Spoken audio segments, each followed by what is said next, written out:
जीव का स्वभाव कभी नहीं बदलता। इसके संबंध में मैं आपको एक कहानी सुनाता हूँ। एक बार एक ऋषि सूर्य भगवान को पानी तर्पण कर रहे थे। उसके ऊपर से एक चील अपने पंजे में चुईया को दबाकर जा रही थी।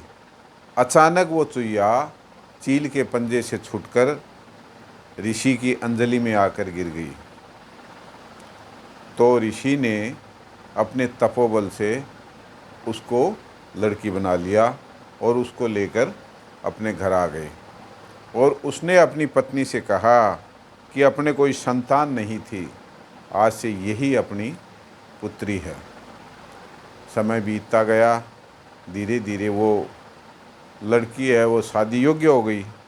तो ऋषि की पत्नी ने कहा कि आप तो अपने तपोबल से किसी को भी प्रस्तुत कर सकते हो, अपनी लड़की शादी योग्य हो गई है, तो इसकी शादी के लिए योग्य वर आप ढूंढो। तो ऋषि ने अपने तपोबल से सूर्य भगवान को प्रस्तुत किया और उससे कहा कि मैं मेरी लड़की की शादी आपसे करना चाहता हूँ। तो सूर्य भगवान ने कहा कि चलो मैं तो कर लूँगा, पर आप अपनी लड़की को तो पूछ लीजिए। तब लड़की से ऋषि ने पूछा तो उसकी लड़की ने कहा कि पिताजी, मैं इसके तेज को सहन नहीं कर सकती, इसलिए इससे शादी नहीं करूँगी। तो ऋषि ने सूर्य भगवान से कहा कि आपसे भी कोई ताकतवर है क्या?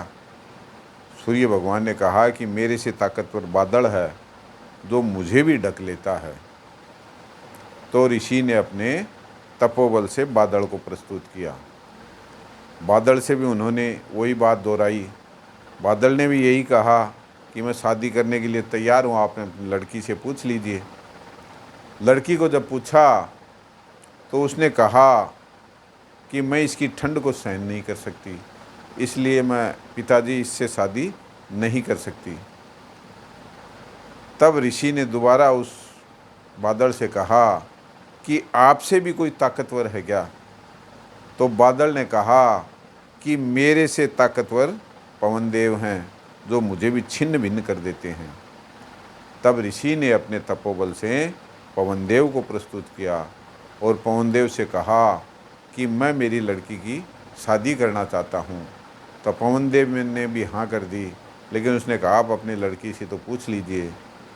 तब ऋषि ने अपनी लड़की से पूछा तो लड़की ने कहा कि पिताजी, मैं इसके वेग को सहन नहीं कर सकती, इसलिए मैं इससे शादी नहीं करूँगी। फिर ऋषि ने पुनः पवन देव से पूछा कि आपसे भी ताकतवर कोई है क्या? तब पवन देव ने कहा कि मेरे से ताकतवर पहाड़ है जो मुझे भी रोक लेता है। तब ऋषि ने अपने तपोबल से पहाड़ को प्रस्तुत किया और पहाड़ से भी वही बात दोहराई। पहाड़ ने भी वही बात कही कि आप अपनी लड़की से पूछ लीजिए। तो लड़की ने कहा कि पिताजी, मैं इससे शादी नहीं कर सकती क्योंकि ये तो एक जगह से स्थिर हैं। तब ऋषि ने उस पहाड़ से पूछा कि आपसे भी कोई ताकतवर है क्या? तो पहाड़ ने कहा मेरे से ताकतवर चूहा है जो मुझे भी खोद देता है। तब ऋषि ने अपने तपोबल से चूहे को प्रस्तुत किया और उसको आदमी बनाया और उससे पूछा। चूहे ने हामी भर दी। फिर उसने अपनी लड़की से पूछा तो लड़की ने भी उससे शादी करने के लिए तैयार हो गई। ये सब बातें ऋषि की पत्नी देख रही थी। तो ऋषि की पत्नी ने कहा कि आपने बड़े बड़े देव, सूर्य देव, पवन देव आदि को प्रस्तुत किया, फिर भी लड़की ने मना कर दिया और एक चूहे के साथ शादी करने के लिए ये राजी हो गई। तब ऋषि ने कहा कि कोई भी जीव अपने स्वभाव को नहीं बदल सकता।